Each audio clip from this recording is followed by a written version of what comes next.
মেয়েরা গোপনে ছেলেদের কাছে কি জিনিস চায় জানেন? আর তা হলো মেয়েটা ভাবে সে তাকে সবার থেকে গুরুত্ব দিক, এমনকি তার পরিবারের থেকেও। কিন্তু বেশিরভাগ ক্ষেত্রেই তা হয় না। সারাদিন অফলাইনে থাকার পর অনলাইনে এসে যদি দেখেন আপনার ইনবক্স ফাঁকা, তবে বুঝে নেবেন আপনার আসলেই কেউ নেই। কোনো কিছুরই অতিরিক্ত ভালো না, সেটা ভালোবাসা হোক হোক সেটা বন্ধুত্ব, যেটাই অতিরিক্ত দেখাবেন সেইটা আগে ঠকাবে। ডাকাত যেমন গরিবের বাড়িতে ডাকাতি করতে যায় না, তেমনি শয়তানও ভালো মানুষ ছাড়া খারাপ মানুষকে ধোঁকা দেয় না। চোখের পানি সেই ঝরায় যে একদিন বলেছিল তুমি হাসলে তোমাকে অনেক সুন্দর লাগে। সময়ের সাথে সাথে প্রতিশ্রুতি বদলে যাবে না, এতটুকু ভরসা যদি নিজের ওপর থেকে থাকে তবেই কাউকে কথা দিন। কথা দিয়ে কথা রাখার জন্য ভবিষ্যৎ জানতে হয় না।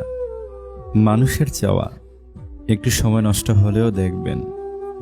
উকিল চায় আপনি ঝামেলায় পড়ুন, ডাক্তার চায় আপনি অসুখে পড়ুন, পুলিশ চায় আপনি বেআইনি কাজ করুন, ইলেকট্রিশিয়ান চায় আপনার বাড়ির ওয়ার্ডিং জ্বলে যাক, বাড়িওয়ালা চায় আপনি যেন জীবনে বাড়ি করতে না পারেন, মুচি চায় আপনার নতুন জুতো ছিঁড়ে যাক, ব্যাংকার চায় আপনি টাকা লোন নিয়ে ঋণগ্রস্ত হন, প্রাইভেট টিউটর চায় আপনার সন্তান পাঠ্যপুস্তকের পড়া কম বুঝুক, শুধুমাত্র চোর চায় আপনি ধনী হন আর মহা সুখে নাক ডেকে ঘুমান।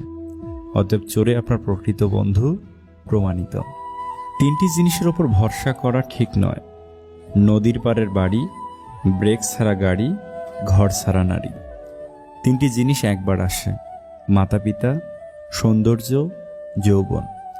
তিনটি জিনিস ফিরিয়ে আনা যায় না: বন্দুকের গুলি, কথা, রুহ। তিনটি জিনিস মৃত্যুর পর উপকারে আসে: সুসন্তান, ভালো কাজ, এলেম।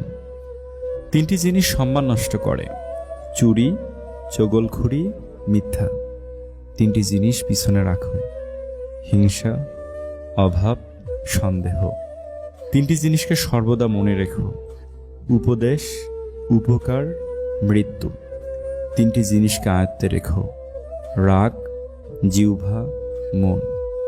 তিনটি জিনিস অভ্যাস করো: সততা, ভক্তি, ভালোবাসা। তিনটি জিনিস থেকে দূরে থেকো: মিথ্যা, অহংকার, অভিশাপ।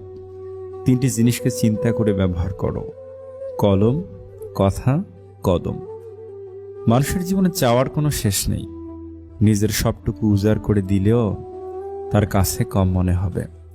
তাই কাউকে ততটাই দেওয়া উচিত যতটা পাওয়ার যোগ্যতা তার আছে।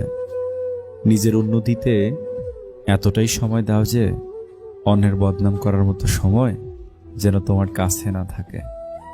যে জিনিসটার জন্য তুমি নিঃশ্বাস বন্ধ হয়ে যাওয়ার মতো কেঁদেছ, তারপরে সৃষ্টিকর্তা তোমাকে দেয়নি, তার মানে তোমাকে বুঝতে হবে সেটা তোমার জন্য মারাত্মক ক্ষতিকর ছিল। রব কখনো বান্দার খারাপ চান না, তিনি নিঃসন্দেহে উত্তম পরিকল্পনাকারী। হাতের আঘাত শরীরে লাগে, তবে কথার আঘাত মনে লাগে। সবচেয়ে বড় অন্ধ যে নিজের দোষ চোখে দেখে না। সবচেয়ে বড় অশিক্ষিত যে নিজেকে সর্বদা নির্ভুল মনে করে। অন্যের আচরণের জন্য নিজের অভ্যন্তরীণ শান্তি নষ্ট হতে দেওয়া উচিত না।